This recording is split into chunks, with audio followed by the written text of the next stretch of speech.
유럽 여행 중 배드버그에 물렸습니다. 그것도 스위스에서 말이죠.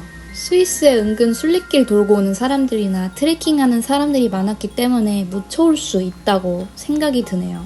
아무튼 배드버그에 물린 분들 혹은 물릴까봐 걱정이 되는 분들을 위해 증상과 경과 그리고 대처를 이 영상에 담아봤습니다.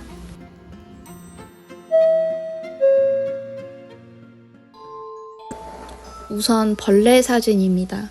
체크아웃을 하는 중에 짐을 빼놓은 게 없는지 이불을 들춰봤는데 벌레 한 마리가 이렇게 기어다니더라고요.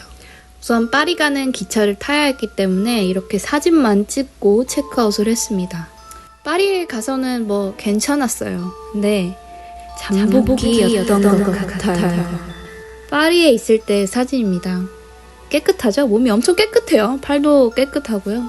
네. 안 물린 줄 알았는데 정확히 4일 만에 증상이 나타났습니다.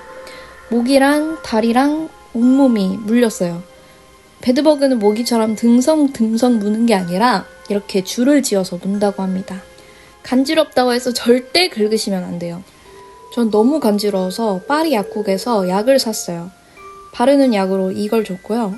먹는 약으로는 이 약을 주더라고요. 안 긁고 약도 꾸준히 바르고 먹고 해도 증상이 단숨에 없어지지는 않습니다. 이 물린 부위가 좀 뜨거워져가지고 저는 따뜻한 물로 샤워하기보다는 차가운 물로 샤워를 계속 했었습니다. 이게 증상이 나타나고 2일차에서 4일차까지는 정말 증상이 심해지는 기간이라고 보면 될 것 같습니다. 정말 심하죠. 이게 간지러운 것도 간지러운 건데 이게 심리적으로 굉장히 힘들어지는 시기를 맞이하게 됩니다. 얼굴에까지 번지게 되더라고요. 그리고 손가락에도 이렇게 점점 배드버그 증상이 나타납니다. 정말 간지러워서 저는 미쳐버리는 줄 알았어요. 정말 속상하고 거울도 보기 싫고 사진도 찍기 싫고 네 그렇습니다. 이제 최절정의 4일차입니다. 와우 정말 심각하죠? 4일차에 정말 심각했어요. 이게 여행하면서 많이 걸어다니니까 바지에 쓸려서 이렇게 피멍처럼 변하더라고요. 진짜 이날은 한국에 가고 싶었어요.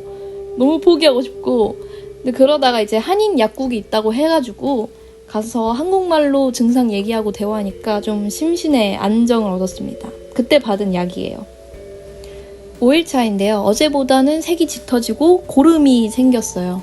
가려움은 일주일 동안 가고요.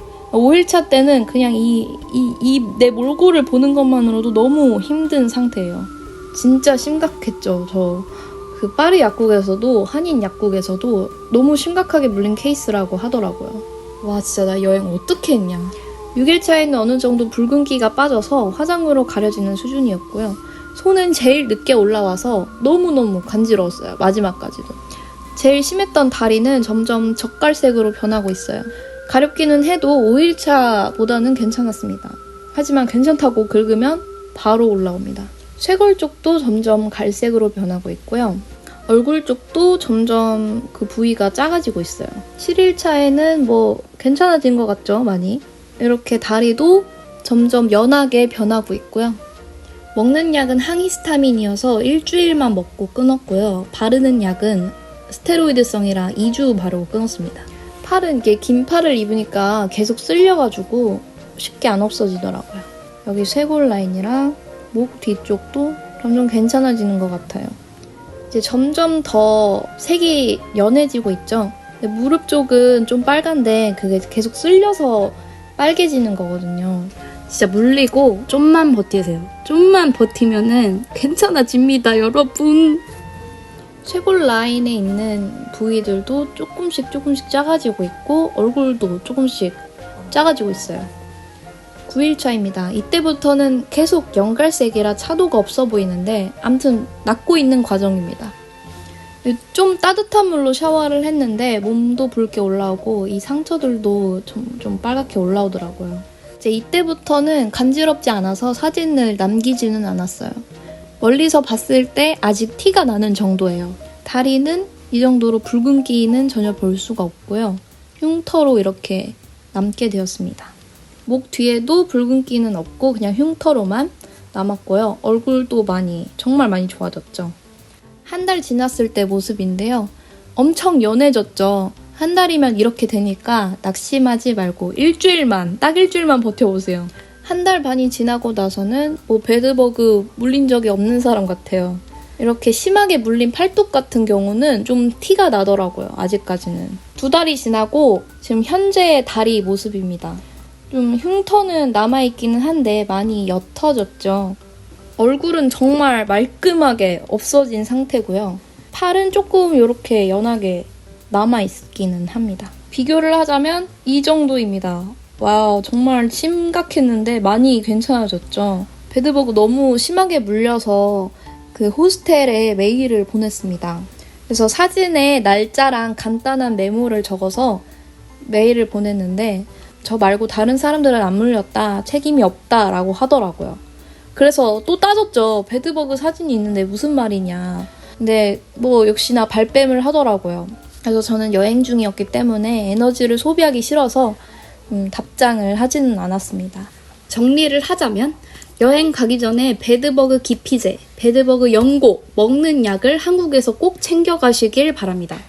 말이 통하지 않는 나라에서는 약을 구하는 게 조금 불편할 수도 있기 때문에 미리 준비를 하고 간다고 해서 나쁠 건 없습니다.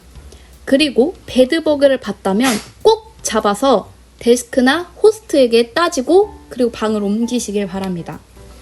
배드버그를 봤다 혹은 물렸다면 짐은 모두 햇빛에 말리거나 건조기에 돌리셔야 합니다. 저는 햇빛을 보기 어려운 파리에 있어서 배드버그 기피제를 캐리어에 뿌리고 옷은 모두 건조기에 돌렸어요. 얘네 번식력이 너무 세요. 절대 긁지 마세요. 저는 긁지 않아서 이 정도였지 긁었으면 더 심했을 것 같아요.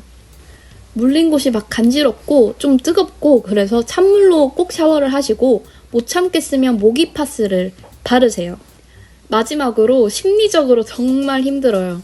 여행 포기하고 싶고 사진도 찍기 싫고 그래도 괜찮아지기는 하니까 긁지 않고 조금만 버티시고 빨리 벌레를 피해 도망가시길 바랍니다.